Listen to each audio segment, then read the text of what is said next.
Continuando aqui nossa gravação no segundo bloco, continuando a falar ainda sobre memorial. Guarda isso, isso é uma pérola.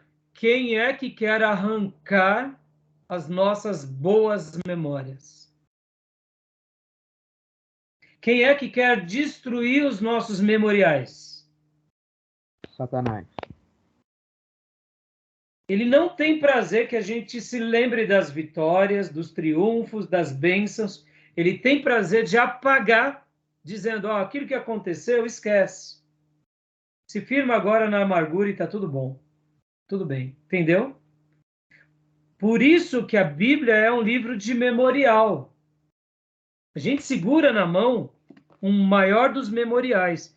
Eu ouso dizer, irmãos, quando eu dou aquela matéria de teologia sistemática que é bibliologia, eu ouso dizer que a única coisa que o Espírito Santo de Deus deixou como um memorial eterno da eternidade para nós aqui não é nem a igreja, porque a igreja é o conjunto de crentes, não é o prédio.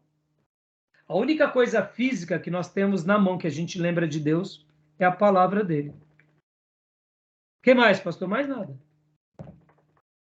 A gente prega o evangelho para vidas, ganha vidas, mas a única coisa que está o selo divino de forma poderosa, assim como Jesus, ele encarnou aqui, morreu, encarnou, nasceu, cresceu, viveu, fez o seu ministério, morreu, ressuscitou e foi elevado aos céus, e lá ele está à destra do Pai com o corpo glorificado. Ele tinha um corpo aqui, mas o corpo agora está lá, não está mais aqui, concorda? A única coisa que nós temos do Espírito de Deus na nossa terra de forma abundante é o quê? É a palavra. É a palavra de Deus. É o memorial, o maior memorial de Deus é a palavra. Que é o que nos revela ele, e que é por causa dessa palavra que a gente destrói as trevas, destrói a tudo. É essa palavra, pelo poder do Espírito, que transforma a nossa vida. É essa palavra que, quando a gente crê, a gente se apropria das promessas, as promessas de Deus se cumprem, os milagres acontecem. E aí onde entra os memoriais. A igreja é um memorial ou não é um memorial? Agora falando como templo. A nossa igreja não é um memorial? É. A nossa comunhão não é um memorial? É. Esse seminário não está sendo memorial? Tá.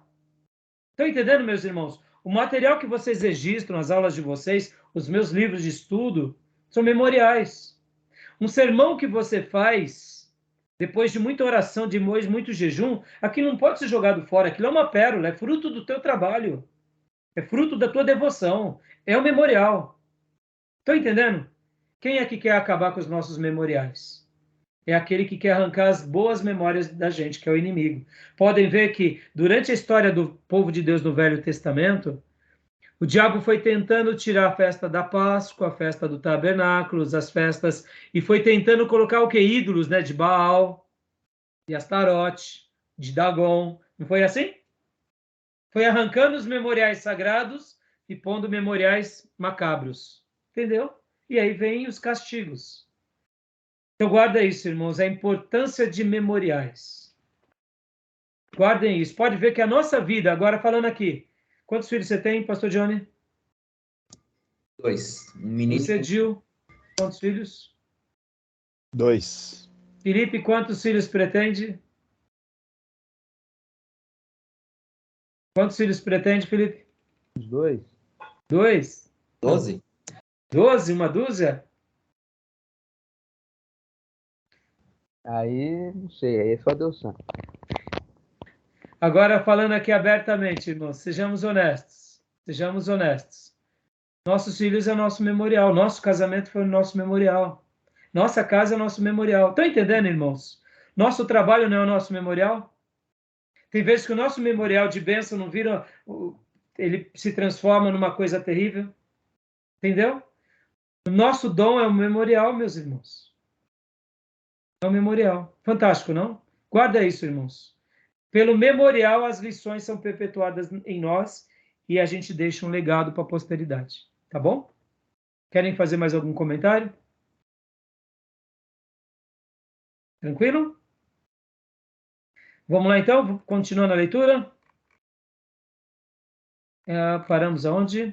Você leu tudo, né? Nazaré. Continua aqui. Quer ler, Gil? Ou quer ler, Johnny? Sim. Jesus também aprendeu na sinagoga, pois nos dias dele estava ela espalhada por todos os lugares, e a frequência a ela era hábito arraigado, quando não coisa obrigatória. Lucas diz: no sábado Jesus entrou na sinagoga como... Tá certo? Como era seu costume. Tá Ah, errado ali, né? perdão. Como era seu costume. Lucas 4,16. Wilson acha que... Dá uma pausa, por gentileza, aqui. Pois é. Irmãos, é como o Felipe leu há pouco, né? Jesus, além de ter sido divino, mas ele se aplicou no processo humano. Ele se dedicou nos hábitos humanos. Ele teve bons hábitos nessa questão. Ou seja, como é importante a gente arraigar essa expressão, essa palavra arraigado. Paulo vai usar bastante nas suas cartas. Arraigar, dando ideia de raízes, de ser profunda, que você não arranca da terra. Ela tem que... Pode ver uma árvore saudável, ela foi plantada e por lá ela fica durante toda a vida. Ela não precisa ser trocada de lugar. A única coisa que ela precisa é ser irrigada, ser cuidada, ser nutrida, né? Então, nós somos como árvores plantadas junto ao ribeiro. Deus é o grande ribeiro e a gente é uma árvore, né? Então, você vê que essa questão da aplicação, da dedicação, de ser arraigado, de ser dedicado, tem que fazer parte da nossa vida e daqueles que querem aprender de Deus, né? Tá bom? Continua, por gentileza, meu irmão. Amém. Wilson acha que Jesus ia à sinagoga pelo menos uma vez em cada sábado, e isso por 20 anos ou mais. Nela havia exercícios religiosos aos sábados, nas segundas e quintas-feiras, nos dias de festa e nos de jejum. A sinagoga era instituição puramente educacional ou instrutora. Lá, a lei, ou seja, os 5 primeiros livros da Bíblia, era lido por uma pessoa, o intérprete explicava um versículo de cada vez, aplicando a leitura à vida do povo em geral. Assim, se lia toda a lei de 3 em 3 anos e meio, mais ou menos como se dá hoje com nossas lições uniformizadas. A segunda leitura do dia era tirada dos profetas, sendo lidos e explicados 3 vezes de cada vez. Dessa natureza foi a leitura que Jesus fez na sinagoga de Nazaré, registrada em Lucas 4, 17 ao 19. Algumas vezes faziam-se perguntas para que os assistentes respondessem. Ainda recitavam também, em uníssono, certas passagens escriturísticas. Assim foi que Jesus aprendeu a lei e os profetas, habilitando-se para refutar os rabinos e perguntar-lhes: não lestes? Posso continuar? Tá bom até aí, tá bom até aí. Uníssono, a expressão há pouco ali. Obrigado, tem um acento. Todos juntos em um único som. Agora, olha que interessante, irmãos. Olha só que interessante. Percebam que aqui, qual era a grande proposta do ensino de todos da sinagoga? A lei. Ler a lei e explicar versículo por versículo. Em outras palavras, eles gastavam muito tempo com as leis, com os profetas. Quando a gente for tratar de teologia sistemática em bibliologia, lá eu vou fazer ali um apontamento falando um pouco sobre essa questão, que é a questão da diferenciação entre leis, profetas e históricos e poéticos. Mas hoje aqui não vem como não é a pauta, então nem vou mencionar. Mas uma coisa é fato: eles gastavam muito tempo. Lembra quando Neemias ele restaura as muralhas, que ele faz uma grande festa? O que Neemias faz? Lembra o que ele faz logo depois que eles celebram a construção das muralhas e das torres? E as escrituras, se não me engano. Exatamente. Eles leem as escrituras durante horas. E se você for ver o livro de Neemias, logo depois desse episódio, eles continuam lendo as escrituras nas próximas semanas. E eles terminam a festa com a festa dos tabernáculos. E o que eu quero dizer? E até é mencionado que a festa dos tabernáculos, lá em Neemias, nunca tinha sido feita, se eu não me engano, A última vez que tinha sido feita foi com Josué, alguma coisa assim. Olha que interessante. Por que eu estou falando isso? Eles dedicam muito tempo lendo as Escrituras, meditando nas Escrituras, repassando as Escrituras, e com tudo isso, eles fazem aquele momento da leitura pública, foram horas. E depois que eles leram, os levitas foram explicar as Escrituras, e depois que isso aconteceu, durante aquele mês, houve muitas leituras e estudos da Bíblia, onde os levitas e os sacerdotes iam explicar. Isso tudo, irmãos, está lá no capítulo 8 de Neemias. E diz aqui, ó, no versículo de número 17, 8:17 de Neemias. Todos os que tinham voltado do exílio construíram tendas e moraram nelas. Desde os dias de Josué, filho de Nun, até aquele dia os israelitas não tinham celebrado a festa desta maneira. E grande foi a alegria deles. A festa do quê? Dos tabernáculos. Daquela forma nunca mais tinha sido feita, desde os dias de Josué. Ou seja, eles restauram, depois do cativeiro babilônico, que eles estão ali reconstruindo agora as muralhas, depois de ter construído o templo, eles restauram o quê? Mais um memorial que eles tinham se perdido. Aí você fala assim, mas pastor, por que eles se perderam?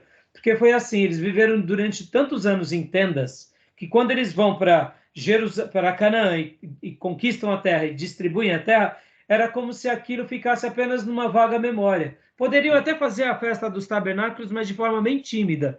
Mas aí veio o quê? Veio o cativeiro assírio, depois veio o cativeiro babilônico, e aí veio a chance de Deus eles reconstruírem o templo, reconstruírem as muralhas de Jerusalém.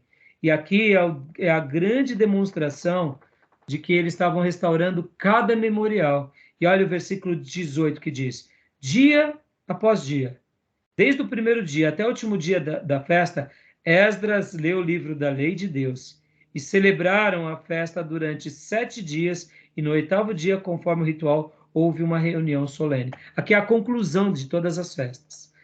E aí é maravilhoso esse livro de Neemias. Essa era uma prática que os judeus conservaram. Eles conservaram a prática de ler nas sinagogas. E eu pergunto para vocês, a sinagoga nasce aonde, irmãos? Aonde que a sinagoga nasce? No cativeiro babilônico. Você já fez introdução ao Novo Testamento, Velho Testamento, você fica acabando a graça dos outros alunos, viu? Você também vou te falar, viu? Né? Isso prova que foi um bom aluno. Eu vou deixar meu microfone desligado, então. Não, pode responder, pode. Mas eu queria ver eles, não tem problema, deixa eles primeiro falar, Fê. Mas assim, isso é bom aluno, bom aluno. No cativeiro babilônico. Olha o chute. Boa, Johnny, boa. Mas você sabia já disso, Johnny e Jill, que a sinagoga nasce lá na Babilônia? Não, eu não sabia. Não sabia. Porque no Novo Testamento, de repente, no Velho Testamento tem o templo, né? E aí, de repente, o templo é destruído, o templo é reconstruído. E aí começa o Novo Testamento, e aí tem um monte de sinagoga. Aí quando a gente vai ver, mas aí também tem sinagoga no Velho... Aí quando a gente vai estudar historicamente, a gente vê que a sinagoga já estava lá no Velho Testamento. Aí fica a pergunta, mas por que nasceu a sinagoga? Porque foi a lição de Deus para o povo judeu. Ou seja, sinagoga não estava lá na revelação do Velho Testamento. Meus servos criem sinagoga. Mas foi uma necessidade que eles aprenderam para quê? Para buscar a lei de Deus. Como assim? Estamos no cativeiro, vamos continuar adorando a Deus. Como que a gente vai adorar? Vamos nos reunir, vai ter um rabino, vai ter um sacerdote, vai ter os levitas, que eles vão nos ensinar. Olha que interessante, hein? Irmãos, guardem isso, hein? Guardem. Eles tinham templo, eles tinham adoração, eles tinham, ainda enquanto estavam lá em Israel, eles tinham que as tribos dos levitas que eram espalhadas, lembram? Lembram que quando a gente pensa na tribo de Levi, lembra da aula de geografia? Não houve a distribuição das 12 terras, das 12 tribos? Não tem a tribo de Levi, tem? Não tem. Não. Aonde estava a tribo de Levi? Estava tudo em Jerusalém só? Não, estava espalhado, né, entre as demais tribos. Por quê? Por conta do ensino, né? Bom, é ensino, mas também porque os sacerdotes em si, eles deveriam, acredito, né, estar espalhado entre as demais tribos, agora pensando na questão do ensino e basicamente por conta do sacrifício. Eles também não tinham terra, né? Então, enfim. A herança deles era o Senhor. Eles pegavam um pedaço das terras e ali viviam. Mas, na realidade, qual era a premissa? A premissa era o seguinte: o meu povo precisa de pastores e ministros. A tribo de Levi é a tribo sacerdotal, que é dividida entre sacerdotes e levitas. Lembra? Gersonitas, coatitas e meraritas. Os 3 filhos de Levi. Dentro dos meraritas e dentro dos gersonitas saíram os levitas. E os coatitas, os sacerdotes. Então, eles eram os pastores de Israel. As tribos de Levi, eles precisavam estar onde tinha povo. O pastor tem que estar onde tem povo. Se não tem povo, não tem sentido pastorear. Por isso que a gente vai ler o livro de Juízes, tem levitas na tribo de Efraim, tem levitas na tribo de Judá, tem levitas espalhados. E quando a gente vai ver o Velho Testamento, tem levitas de tudo que é lugar. E no livro de Juízes tem levitas errantes, lembra? Levitas que saíram para fazer alguma coisa e para serem contratados. Lembra do episódio? Depois vocês leem o livro de Juízes. Olha que interessante. Então, em tese, o pastorado já deveria sempre ser presente aonde? Naquelas terras. Agora, e quando o povo se corrompe? O pastor tem êxito? Não tem êxito. O pastor só tem êxito se tem rebanho. Mas se o povo está desviado, o pastor não tem êxito. E se o pastor também está desviado, aí pronto, é todo mundo desviado, né? Pode ver que o Velho Testamento vai dar essa ideia que, ora, o povo se desviava e os líderes se mantinham fiéis, e em muitos momentos os líderes se desviavam antes de desviar o povo. Essa é a história do Velho Testamento. E aí o que acontece? Eles tinham templo, eles tinham terras, eles tinham posse, mas não deram valor. Aí vem o cativeiro e Deus destrói tudo. Agora eles estão na Babilônia como escravos, e eles não têm templo, eles não têm nada, eles são escravos, e eles têm que criar um jeito para adorar a Deus. E lá eles reaprendem o sentido de comunidade de escola sagrada. E lá nasce a sinagoga. E a sinagoga nasceu lá na Babilônia, e aonde tinha um conglomerado de judeus, nascia uma sinagoga. Onde tinha um conglomerado de judeus, nascia uma sinagoga. Nascia uma sinagoga, nascia uma sinagoga. Até quando eles voltaram para Israel e reconstruir o templo. Agora, o templo estava edificado, os povos judeus estavam espalhados no mundo com várias filiais. O pastor Ernesto Nini fala que ali foi o nascimento da igreja. Deus cria a sinagoga já para evangelizar o mundo. Já que o Velho Testamento, eles foram rebeldes de não ser sacerdotes para abençoar a nação, eles viram sacerdotes na marra na Babilônia. E lá na Babilônia eles aprendem o papel e o ofício do sacerdócio, junto com Daniel, Mesaque, Sadraque e Abednego. Olha que fantástico. E agora, as sinagogas foi o embrião que, quando a igreja nasce, Paulo e os apóstolos pregavam em primeiro lugar onde? Nas sinagogas. E da sinagoga nascia a primeira igreja. Fantástico, não, gente? Ou seja, Deus é sábio. Quando nós somos obedientes, nós fazemos com que a luz brilhe e a glória de Deus é manifesta. Mas quando nós somos rebeldes, Deus nos põe numa enrascada para que a gente vire igreja de qualquer jeito. Entenderam, gente? Olha como é fantástico. E isso a gente vê que a história de Deus se repete ao longo dos séculos. Então, esse episódio aqui é o episódio onde Jesus está na sinagoga, onde? Em Nazaré, aprendendo. E lá ele aprendeu bastante. Pode ver que a aula passada eu falei o seguinte, que ele não teve uma escola de rabinos, mas ele teve uma escola de escritura. Ele teve uma escola de piedade.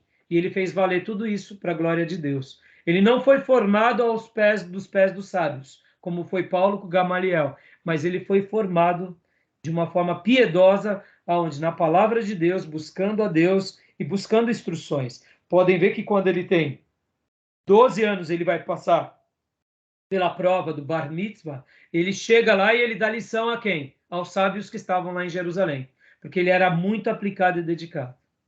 Que Deus nos ajude nesse caminho. Tá bom, meus irmãos? Fantástico, não? Querem comentar alguma coisa? Pode falar agora, Felipe. Agora eu já perguntei para eles.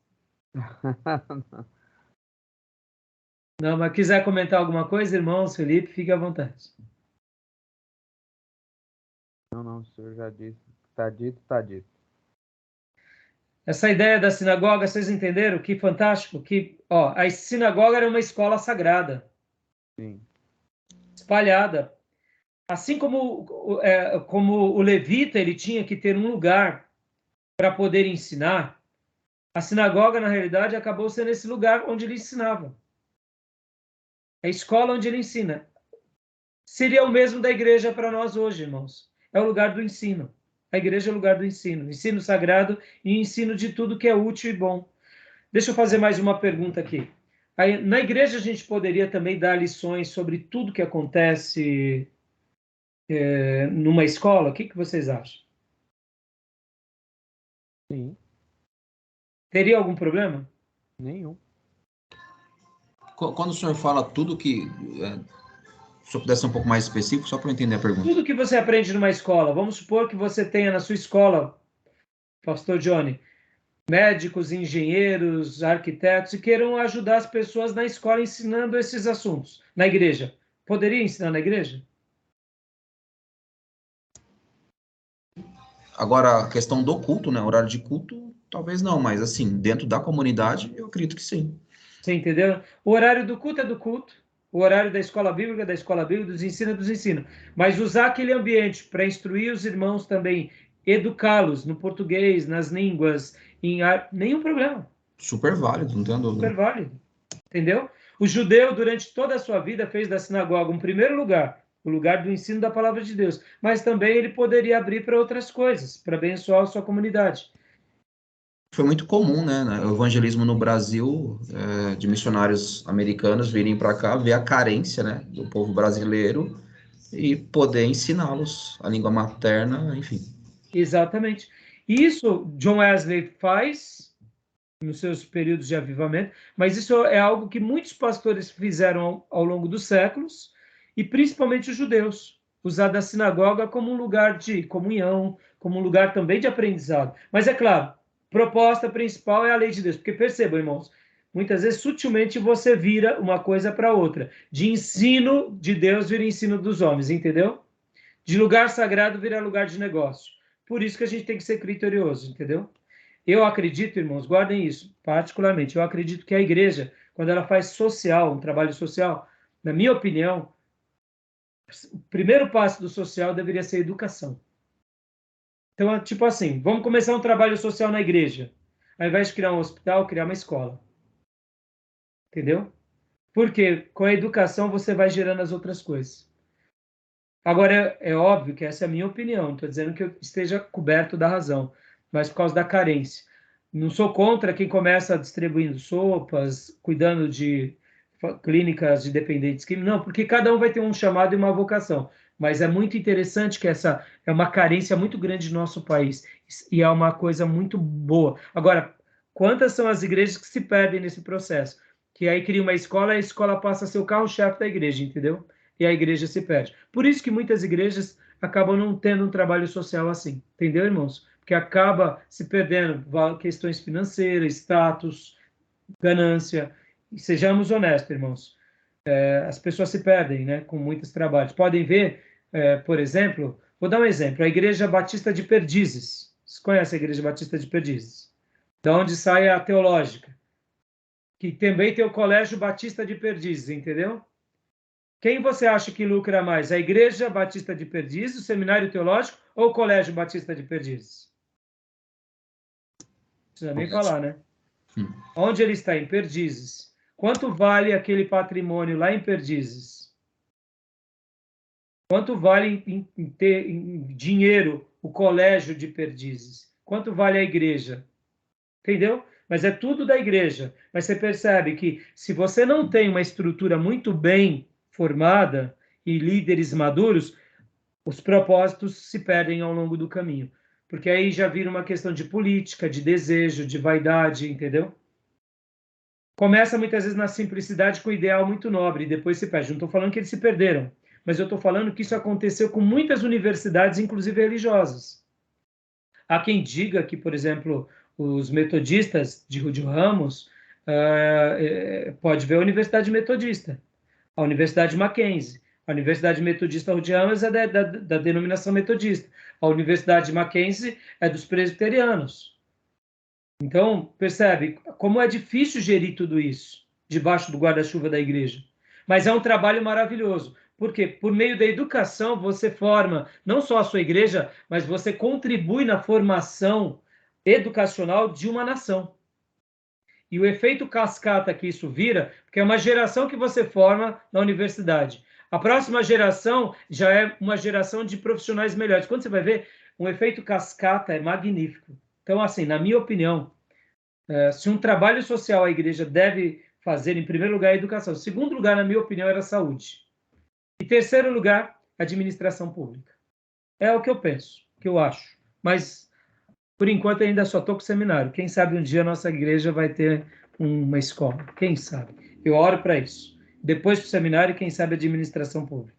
Mas, assim, percebam, olha como é difícil. Principalmente a administração pública. Você está envolvido com política, entendeu? Então, talvez esse terceiro eu nunca fizesse. Por quê? Porque já basta o sacrifício com a escola e com o hospital, que também você acaba se esbarrando com questões políticas. Imagina a administração pública. Só um Brasil transformado, né, meus irmãos? Né? Hoje, mexer com política no meio do nosso contexto brasileiro é muito complicado, tá bom? Então, vamos lá, vamos prosseguir? Querem fazer mais algum comentário aqui sobre a sinagoga, alguma coisa? Ô, pastor, a parte desse texto foi bastante esclarecedor para mim. Eu tinha para mim até então que Cristo tinha essa tamanha sabedoria ao ponto de ir para o embate com os sacerdotes lá, porque ele tinha o Espírito Santo em si, né? O crescimento dele foi acompanhado pelo próprio Espírito de Deus. E esse texto foi bastante elucidador assim para mim, entender que tinha uma escola nas sinagogas e que desde muito pequenininhos eles participavam dessa escola e eram doutrinados na sinagoga. Foi muito interessante esse texto para mim. Porque a gente tem que eu lembrar... não tinha essa concepção. Então, a gente tem que lembrar que ele é 100% Deus, por isso que ele tem esse diferencial sobre todos, que ele é 100% Deus, mas ele é 100% homem. Sim, é então, claro. Ele, na perspectiva de homem, ele teria que passar pelo processo que a gente passa. E ele precisou do quê? Dos pais. Por isso que Maria e José eram crentes muito piedosos. E ele precisou também de quem? Ele precisou de mentores, ele precisou de amigos, ele precisou de pessoas que o instruíam. Você pode ver que a família de Maria, pode ver que Isabel era parenta de Maria, né? Eu deduzo, segundo as minhas pesquisas, que Maria, ela era de família, ou ela, Isabel, era de família de Judá, ou é o oposto, Maria é de família de levita.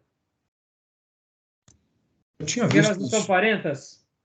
Só que Zacarias não é um sacerdote. Zacarias não é o sacerdote. Zacarias é o sacerdote da tribo de Levi. Sim. Isabel de que tribo é? Possivelmente da tribo de Levi, possivelmente. Porque geralmente o pastor buscava o quê? De quem era da mesma linhagem, até para seguir aquela questão de família sacerdotal. Mas poderia haver essa interação entre a mulher de uma outra tribo e o homem da tribo. Então, quando fala que elas eram parentas, ou Isabel era da tribo de Judá, ou Maria era da raiz dos levitas. A Bíblia não revela isso, mas eu deduzo que Maria era da descendência dos levitas. Então, ela já tinha uma tradição pela sua formação. José era de Belém, pode ver que ele é de Belém, de Judá. Pode ver que Jesus nasce de Belém, nasce em Belém, ele vai fazer o recenseamento em Belém. Maria também vai com ele, por isso que também a gente deduz que Maria podia ser de Belém. Mas aí eu digo, se Maria nasceu em Belém, mas nada impedia Maria de ter nascido em Belém, sendo da tribo de Levi. Porque os levitas estavam espalhados nas tribos. Já José não era um levita, porque ele era da tribo de Belém, tanto que é que ele vai fazer o recenseamento na tribo de Belém. Pode ver que no momento do recenseamento, eles vão para as tribos da onde eles eram. E Jesus nasce na tribo Belém de Judá. Então, olha que interessante. Mesmo ele sendo de Belém, ele era um homem muito dedicado, ele era um homem muito consagrado, possivelmente muito apaixonado pelas Escrituras. Podem ver que a postura dele de preservar Maria é de um cristão piedoso, de um cristão consagrado. Ele prefere assumir o ônus, dizendo, olha, você ficou grávida, deixa eu tomar uma fama, que te abusei, porque ninguém vai compreender que foi Espírito Santo, ninguém vai admitir. Então, eu vou embora, e você fica, e eu levo toda a culpa. Ele acreditou nela. Só um homem consagrado acreditaria que a mulher estava grávida pelo poder do Espírito Santo, sejamos honestos. Só um homem consagrado, olha que coisa fantástica, aqui é uma mensagem, irmãos. Só um homem consagrado assume o ônus, e só um homem consagrado vai embora para preservar a honra da sua noiva. Só um homem consagrado. Sejamos honestos. Aqui é pura espiritualidade. Pode ver. Então, José, eu ouso em afirmar que ele era um homem muito consagrado. E só poderia ser consagrado assim, se ele fosse o quê? Uma carta viva da palavra viva.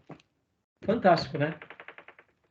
Só que aí o Senhor, durante a noite, dá uma revelação, uma visão, e ele compreende isso. Por ser consagrado, ele cumpre a revelação, assume o ônus, o bônus, e vai e casa-se com ela, mesmo sabendo de todo o BO que ele poderia assumir. Porque só um homem consagrado segue as orientações do Espírito de Deus, entende e discerne o Espírito de Deus. Logo, José e Maria eram muito piedosos, eram muito consagrados. Jesus já nasce nesse ambiente consagrado. Podem ver que os irmãos de Jesus já não eram tão consagrados assim, porque Jesus, quando começa o ministério, eles se rebelam. Mas Jesus, ele cresce como ser humano e se dedica nessa questão do quê? De como criança, de como pessoa, ele ser aplicada no exercício do aprendizado das Sagradas Letras. Fantástico, né? Fantástico, fantástico. Fantástico. É legal ver como que eles levavam isso tão a sério, né? Acho que um pouquinho mais à frente vai estar a parte que os judeus ortodoxos, aqueles que eram bem ferrenhos mesmo, era proibir morar em algum lugar que não tinha ensino, era proibido, né? Morar em algum lugar que não tinha um ensino. Amém. Mas foi muito legal. Legal. Mais alguma coisa, Johnny? Felipe? É interessante o Gil ter citado a respeito do Espírito Santo, nosso crencólogo, né? Mas a gente tem que lembrar que já aos 12 anos Jesus foi testado na sinagoga, né? Então, pelo ensino, a criança até os 12 anos, então, para fazer aquela passagem de idade, né? Para um jovem judeu, então ele tinha que estar bem experimentado. Então, são 12 anos de vida já sendo ali formado a sua educação religiosa pelos pais, né? Tanto que eram testados na sinagoga. E Jesus passa a ter... O Espírito Santo vem sobre Jesus aos 30, né? Então, pensa, Jesus até os 30 ali, 100% humano, né? Óbvio, né? Que é Deus, mas o ministério de Jesus começa aos 30. Então, Jesus foi aplicadíssimo até os 30 anos. A gente não sabe o que ocorreu. Temos pequenas flashes, assim, do que foi a vida de Jesus antes dos 30, né? Exatamente, filhote, bem colocado. E mesmo que ele não tinha sido batizado com o Espírito Santo, isso não quer dizer que ele não foi treinado pelo Espírito Santo, isso não quer dizer que também ele não foi dedicado sozinho como mente, como corpo, como paixão. Então você vê que Jesus, ele era muito dedicado, muito consagrado até os 30, cumprindo a vontade de Deus, tudo. Nos 30 anos, como o Felipe bem lembrou, que é o início do seu ministério, ele é batizado com o Espírito Santo, e por isso que aí começam coisas extraordinárias na vida dele, que é o ministério. Né? E por que os 30 anos? Fala, Felipe, depois eu vou fazer a pergunta, por que os 30 anos? E interessante, né, pastor, que tudo que ele aprendeu, como o senhor disse, veio das Sagradas Escrituras por um casal consagrado, e quando ele passa a ter em si, habitado em si, o Espírito Santo, ele cumpre aquilo que ele aprendeu a vida inteira, ou seja, como eu disse na aula passada, né? Jesus era um laboratório vivo. Ele era a prática daquilo que estava nas Escrituras, né? Mostrando a prática da lei na sua totalidade, né? Muito bem. E a gente tem que lembrar outra coisa, irmãos. Quando a gente fala do 100% divino e 100% humano, Filipenses fala que ele se esvazia do divino. Não é que ele perde, é que ele não usa do divino. Ele não usa do seu ser divino enquanto ele estava aqui. Porque aí ele explora todo o lado humano. Vocês vão aprender bastante isso em teologia sistemática. A gente vai trabalhar bastante nisso lá na frente. Mas assim, a gente tem que lembrar que aqui, como o Felipe lembrou nessa prova dos 12 anos, foi a aplicação dele, a dedicação, o amor dele. Agora pergunta, por que aos 30 anos ele começa o ministério? Por que ele não começou o ministério aos 20? O judeu ele era alistado aos 20 anos para o exército. Por que Jesus não começou o ministério aos 20? Felipe, por último. Aos 30 anos, né, os judeus era considerado um adulto praticamente perfeito, assim, vamos dizer assim, não é a palavra ideal a usar, mas o homem, assim, um homem completo, sua inteligência. O pastor já fez algumas citações a respeito disso. Já fez? Ah, então não vale, eu já dei. Aí, ó, Eu tinha guardado essa informação. Chutou bem. Então era isso mesmo. Aos 30 anos é a maturidade plena. É o homem formado. Até Exato. 30, você só é adulto. Você já é de maior, mas não, vai lá para a guerra, você não pode. Não, 30 anos você pode. Não, fala que agora vamos ouvir. Tem 30 anos, então já sua barba já está grossa, você já tem uma experiência, já tem filhos. Então agora você pode falar alguma coisa. Entendeu? Por isso que ele começa, mas poderia ter começado antes, né? Vamos lá, gente, continuando a leitura aqui desse nosso texto tão rico, tão rico. Pode ler para nós, quem quiser.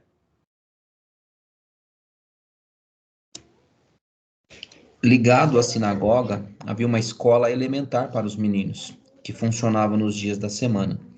Criava-se onde existissem 25 alunos e era obrigatória a frequência. Na verdade, não se admitia que um judeu ortodoxo vivesse em lugares sem escolas. Caso vivesse em lugares separados por um rio, ambas as localidades deviam ter sua escola, a não ser que se vencesse o rio por uma ponte. O menino judeu começava a frequentar a escola aos 6 anos e estudava as escrituras até os 10, começando pelo Levítico. Estudava a lei, a história, os profetas e a poesia, recebendo assim educação religiosa e moral e enfronhando-se dos ritos e cerimônias de sua gente. Dos 10 aos 15 anos, estudava as interpretações orais da lei e aos 13 tornava-se filho da lei e membro responsável da congregação da sinagoga. Percebe-se que Jesus conhecia de cor quase todas as sagradas escrituras, não só pelas citações diretas que delas fazia, mas também pelas numerosas alusões que fez à lei, a Isaías, a Jeremias, a Daniel, a Joel, a Oséias, a Miqueias, Zacarias e Malaquias, e principalmente aos Salmos, afirma no Cônego Farrar. Acho que tá certo, né, Farrar? Jesus mostrou seu preparo não só quando, aos 12 anos, enfrentou os rabinos, ou rabis, no templo, mas também nas crises mais apertadas, frente aos mais severos críticos de todos os tempos. Olha aí. Então, olha esse texto, que lindo, irmão. Você vê aqui, ó, a questão da escola. Olha só, nenhuma criança ficava sem escola. Tem um rio, então tem que ter uma escola dos dois lados. Ah, tem ponte, então pode só ter desse lado. E olha só, olha o roteiro.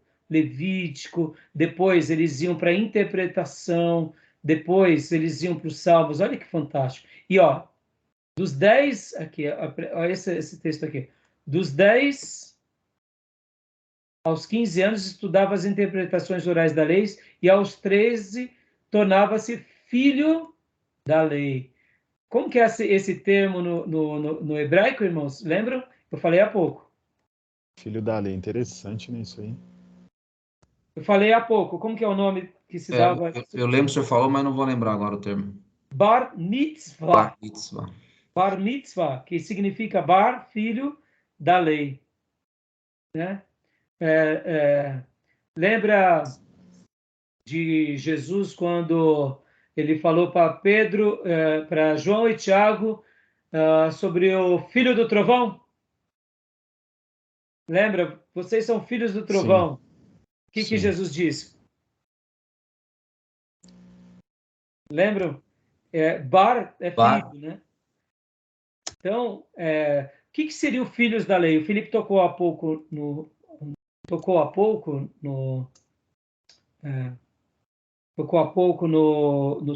na prova que Jesus fez aos 12 anos. O que acontecia, irmãos? Por que havia isso? O que vocês aprenderam sobre essa filhos da lei? O que vocês aprenderam já sobre quando Jesus vai ao templo aos 12 anos? O que vocês aprenderam?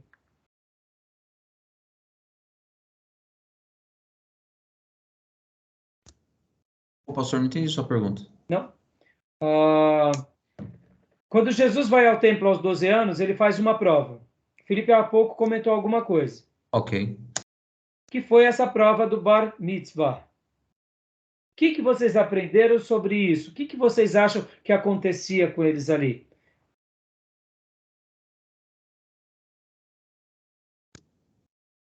Honestamente, eu nunca parei ou debrucei para tentar entender o que era falado lá. Então, eu, sinceramente, imagino que haviam perguntas, como acontece numa escola convencional, né? Tipo assim, uma chamadinha oral relacionado ao Pentateuco. Bom, acredito que seja alguma coisa nesse sentido. Perguntas diversas relacionadas a esses, pelo Mas menos aos para que primeiros. fazia essa prova aos 12 anos? Qual era o propósito? Bom, acredito para verificar se eles de fato estavam sendo cumpridores das escrituras, né? Uma vez que a Bíblia nos ensina, né? Pelo menos não ensina, a ensinar as crianças com relação à palavra, baseado até no que o próprio Deus no passado já havia mencionado, né? De transmitir de modo oral aquilo que ele já havia ensinado ao seu povo. Então, e você, Gil, o que você acha? Eu não tinha conhecimento nenhum sobre isso. Não? Eu vi aqui agora que existiam as escolas nas sinagogas. Para mim, Jesus e toda a sua sabedoria vinha do Espírito Santo que acompanhava o seu crescimento. Não tinha ideia que Jesus foi ensinado na escola em uma sinagoga. Joia. Então, eu tô fazendo essas perguntas, por quê? Porque é para literalmente forçar vocês a refletirem, pensarem, e eu também saber o que vocês aprenderam, até porque aqui é o momento de aprendizado mesmo, né? E é importante eu pontuar sobre isso, porque você vê, pode parecer que a gente está gastando muito tempo, mas isso tudo, a gente está em cima do conhecimento das Escrituras.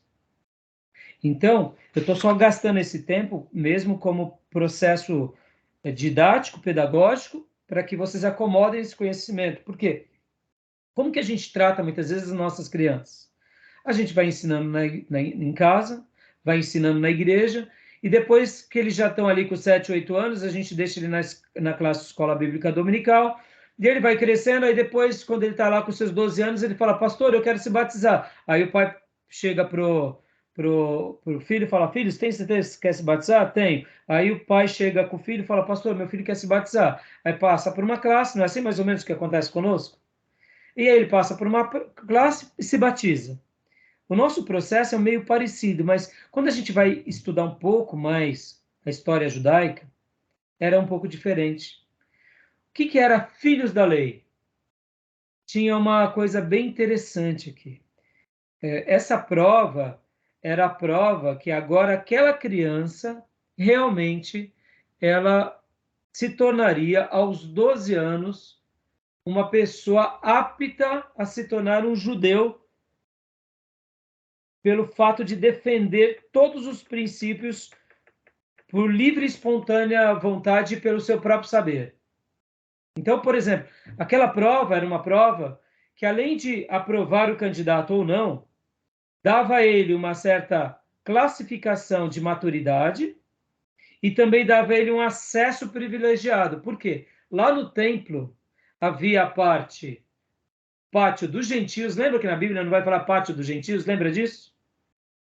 Lá no templo havia a parte que também era das mulheres e das crianças e a parte dos homens judeus.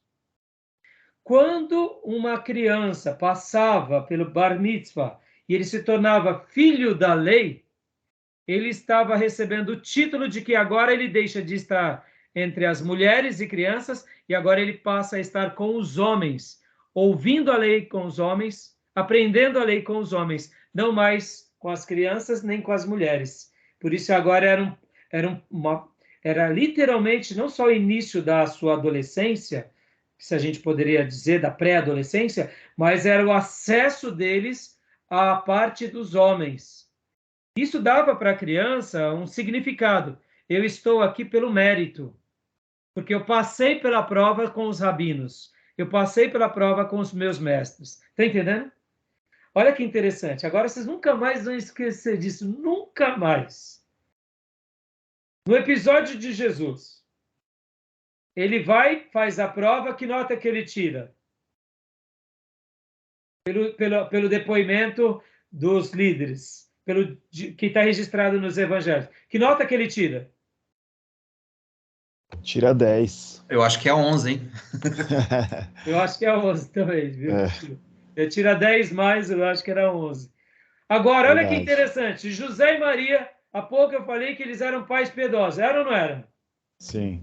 Sim. Aí talvez você fale, pastor, que pai piedoso que é esse? Que vai ver que o filho se perdeu depois de 3 dias. O Verdade. que é um pai piedoso? Esse pai é um relaxado. Que está cuidando do Messias. Essa mãe é uma desleixada. Porque se ela fosse uma mãe zelosa, não ia notar que Jesus está perdido no 3º dia. Agora, olha que coisa. Talvez o Felipe vai se lembrar, porque eu já preguei essa mensagem. Por isso que eu já ensinei isso na igreja há muito tempo atrás, eu não sei se ele lembra disso. Mas não foi a questão de desleixo. Olha que interessante. Jesus sai de Nazaré com Maria, junto com a carruagem das mulheres. As crianças ficavam com as crianças. As mulheres ficavam com as crianças. Então, possivelmente, Jesus, ainda como uma criança, vem na carruagem junto com as mulheres e crianças. Estão entendendo? Porque ele ainda não era filho da lei. Não tinha passado pelo bar mitzvah. Porque quando eles faziam a peregrinação, vinham homens nas suas carruagens e vinham as mulheres e as crianças. As famílias iam fazendo essa peregrinação. Iam subindo até Jerusalém. Lembra? Jerusalém fica no alto de uma colina e eles vão subindo para Jerusalém. Aí o que acontece? Chegaram em Jerusalém, Jesus fez a prova. Jesus já foi aprovado, não foi? Então eles estão voltando para casa. O que Maria pensou? Agora que ele foi aprovado como homem, está do lado de quem? José. Do pai, José. E aí José, também sabendo que Jesus também tinha muita relação com a sua mãe, que ele gostava muito, pensou, não, ele quis ir voltar com a mãe, é a última vez que ele volta com a mãe. E de repente, quando eles se veem, pelo amor de Deus, onde está o menino? Estão entendendo? Porque agora ele não volta mais como uma criança, ele volta agora como um homem. Então deu essa dúvida, por isso que ele se perde. Ficou claro. Né? Muito Tem interessante. um ditadinho. Hã? Tem um ditado popular que fala que o cachorro que tem 2 donos morre de fome, né? Entendeu? Exatamente. Entendeu? Só uma pergunta, na verdade, uma curiosidade, tocando nesse assunto aí, né? A câmera está fechada, Gil. Você fechou de propósito ou não? Johnny, ali. Pois não. Não, se quiser deixar fechado, pode deixar. Tá bom. Eu ia perguntar, ele se tornar filho da lei era um certificado visível ali ou era verbal? Então, eu não sei, mas eu tenho um livro que fala sobre isso, eu não me recordo agora exatamente, mas eu sei o seguinte, ele passava, então ele recebia agora o direito de estar entre os homens. Então era como se fosse um diploma que ele recebia pelo mérito. Ele passa pela prova, e no caso Jesus tirou 11, né, ou 20, e ele passou e os mestres ficaram encantados, e tanto é que quando ele fala com Maria e com José, eles estão ali chamando a atenção e Jesus diz, mas você não sabia que o meu lugar é na casa do meu pai? Ou seja, eu vivo na casa do meu pai. O que vocês estão pensando, né? Vocês esqueceram que eu fui projetado por um propósito maior? na visão que Deus te deu, pai, e na revelação que o anjo te deu, mãe. Tipo assim, minha obra é essa, é a casa do meu pai, vocês estão só me ajudando por enquanto, entendeu? Então, na realidade, Johnny, ali ele passava por esse processo como um processo no sentido de agora ele poderia ser considerado aquilo que a gente faz no batismo, entendeu? Agora você tem certeza que você quer se batizar? Então me prova a razão da tua fé. Tá bom, então eu vou te fazer algumas perguntas. Vamos ver como você se sai. E Jesus saiu muito bem. Só que nesse caso, no nosso caso, a gente batiza. No caso deles, era o acesso aos homens. Lembra que eu falei que tinha a parte das mulheres e crianças e a parte dos homens no templo. Então havia essa separação. Por que isso? É como se fosse um estágio novo da vida, sabe? Que nem na escola. Saí do fundamental, agora fui para o ginásio. Saí do ginásio, fui para o colégio. Saí do colégio, fui para a faculdade, agora estou formado. Entendeu? Agora, se havia um certificado, eu não sei. Eu deduzo que deveria ter alguma coisa, algum memorial, porque os judeus são cheios de memoriais, né? Deveria ter algum memorial, mas eu não sei te dizer propriamente dito. Agora, é lindo quando a gente começa a entender e construir tudo isso, né, irmãos? A gente vê o nosso... Agora, vamos lá, vamos aplicar tudo isso na nossa vida. Olha a nossa função como levitas, como sacerdotes, como professores de escola bíblica. Onde a gente começa na nossa casa e depois a gente expande para os outros e a gente tem que inculcar a palavra de Deus no coração das pessoas. Entendeu? Olha o nosso dever. Né? Vamos ser sinceros hoje em dia, gente. Hoje a pessoa chega e fala, pastor, eu quero se batizar. O que vocês acham que vamos lá, de todos os que se batizam, será que todos os que se batizam estão tendo convicção do seu batismo? Entendeu? Estou falando aqui como povo de Deus evangélico, no nosso momento contemporâneo. O que vocês acham? Mesmo vamos pensar nas igrejas sérias. Será que estão sendo preparados adequadamente para passar para o batismo? Está entendendo? Jesus, ele passou por uma prova e ele passou com louvor. Será que as pessoas que hoje se batizam estão passando pelo batismo cientes do que é o batismo? Aí talvez vocês digam, mas pastor, o eunuco da Etiópia não se batizou com Filipe ali na hora? Aí eu faço a pergunta para vocês. O que o eunuco estava lendo? Isaías. E ele estava vindo de que festa? Da Pentateuco Páscoa. Ele estava vindo Pentecostes. Pentecostes, é. Mas possivelmente ele tinha passado pela festa da Páscoa, tinha ficado todo o período lá em Jerusalém, que foi o burburinho de que Jesus tinha ressuscitado, e tinha estado agora na festa de Pentecoste, e agora ele estava voltando, e ele estava lendo o profeta Isaías, como fruto do quê? Daqueles burburinhos. Qual é o profeta messiânico, irmãos? Isaías. Então a cabeça dele já devia estar ali sendo bem sacudido, o coração dele. E o Espírito Santo de Deus leva Filipe, arrebatando Filipe. Olha que interessante, irmãos. Ele não era leigo. Estão entendendo, irmãos? Ele não era leigo. Ele conhecia o que ele estava passando. Estão entendendo, irmãos? Muitas pessoas chegam na igreja e muitas vezes vão se batizar e a pessoa, não, eu estou querendo, estou pronto, mas ela nem sabe quem é Jesus, nem sabe o motivo do batismo, não sabe de nada. Estão entendendo, irmãos? Eu não estou dizendo que Deus não pode fazer exceção, não é isso. Eu estou dizendo o seguinte, que a educação sempre foi a base de toda a construção do Velho Testamento. Jesus demonstra desde cedo que a educação foi a base dele. A gente não pode desprezar essa base, estão entendendo, irmãos? É forte isso, né? Eu sei que está quebrando vários paradigmas aqui, né? Talvez você está dizendo assim, mas pastor, será que a gente tem que saber que nem Jesus? Não, não é isso, irmãos. Eu não quero exigir de uma adolescente que ele conheça tão bem quanto Jesus. Pelo amor de Deus, Jesus foi perfeito.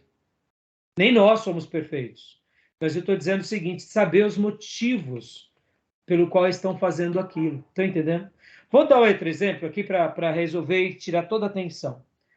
Vamos supor que nós 4 aqui estamos num país árabe, tá?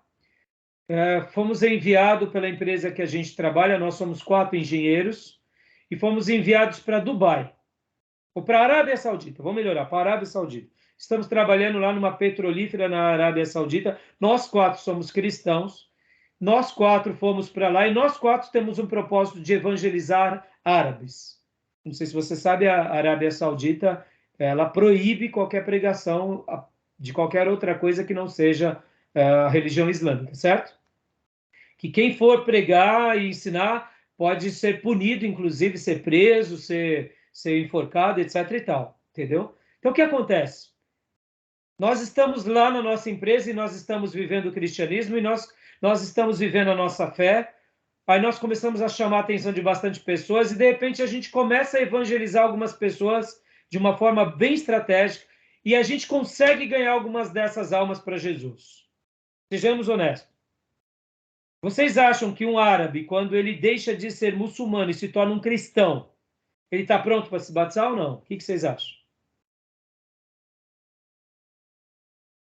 Me arruma o primeiro balde aí, porque não vai que não dá tempo, né? Hã? Não, tá extremamente convicto, né? Não tenho dúvida. Me arruma um balde aí. Lá a gente vira até presbiteriano. A gente batiza por aspersão, por efusão. Viramos luterano e presbiteriano, certo? Até na areia do deserto a gente batiza. A gente batiza. Né?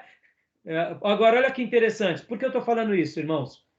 Olha só. Aquele muçulmano, naquele período de evangelismo, será que ele assimilou o que os nossos discípulos aqui assimilam durante 1, 2 anos? Não. Mas olha só, o pouco que ele assimila, ele está disposto a morrer por Cristo. Porque ele sabe que vai ser rejeitado da família, vai ser escorraçado da sociedade e pode ser preso porque ele virou cristão. Vem cá. Quer mensagem do evangelho mais poderosa do que essa? Ele não soube muita coisa e nem muita doutrina, mas a essência, ele está disposto a morrer e sofrer por Cristo, pelo Nazareno. Entenderam, irmãos, o que eu quero dizer? Vocês estão entendendo que o que é ensinar a teoria e o que é aprender na prática? Quantos são aqueles que hoje passam pelo batismo, mas não estão dispostos nem a morrer por nada, entendeu? Está entendendo, gente? A pessoa até aprende que Jesus é o Salvador, que a igreja é importante, mas não está disposto nem a dizimar. Entendeu? Quanto mais morrer por Cristo. Ele está disposto a ir para a igreja para ser abençoado. Estão entendendo? Então, no momento em que uma pessoa está disposta a renunciar o seu ego, a carregar a sua cruz, a renunciar a sua vida e a levar a cruz de Cristo, mesmo não conhecendo muito de Cristo, mas ele está disposto a morrer a cada dia para glorificar a Cristo e para adorar a Cristo, ele está pronto para o batismo. Quer coisa mais profunda do que isso? Estão entendendo? Quando eu falo sobre conhecer o principal e dominar o principal, é a vida de cruz. Uma pessoa lá na Arábia Saudita, qualquer país árabe, que entendeu que a vida de um cristão é a vida de cruz e de renúncia, mesmo que ele não saiba de tudo, ele já está pronto para o batismo. Porque, como o Felipe disse, talvez aquele camarada que está confessando a vida a Jesus, ele não tem nem tempo de se batizar, porque vai ser morto. Vai ser escorraçado, vai ser apedrejado em praça pública, porque apostatou da fé dos seus ancestrais. Estão entendendo? Então, por isso que Deus faz algumas exceções. Porque ali houve uma verdadeira conversão. E aí a pergunta que eu fiz há pouco, que eu refaço de novo, será que muitos dos nossos irmãos que passam pelo batismo passam convictos dessas verdades? Ou passam porque o pastor está ali falando, olha, a tua vida vai melhorar, vai dar tudo certo para a tua vida, Deus vai abrir porta de emprego, então se batiza. Aí o camarada se batiza e é demitido. Aí ele desvia. É claro, a gente prometeu que Deus não promete. Está entendendo? A gente prometeu as bênçãos dessa terra. É claro que Deus pode abençoar, mas os valores de Deus não são os valores dos homens. Estão entendendo, irmãos? Ficou claro, Johnny? Ficou claro, Gil? Ficou claro, Felipe? Querem comentar alguma coisa?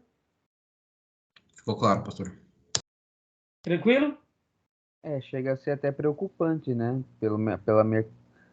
Pelo estado mercantil que se tornou a igreja, né? Não é fácil, não. Não é fácil, não é. Por isso que o nosso desafio, Felipe, meu e o nosso, porque aqui a gente está sendo formado para quê? Para ensinar uma nova geração, é imenso. É difícil demais. A gente não vai impedir que uma pessoa se batize, desde que ela professe a fé. mas ao mesmo tempo a gente espera dela o quê? Esse cristianismo vivo e que agrada a Deus, né? Que não depende de nós, depende da pessoa, né? Tá bom, meus irmãos? Vou parar a gravação aqui que tá dando tempo também, tá bom?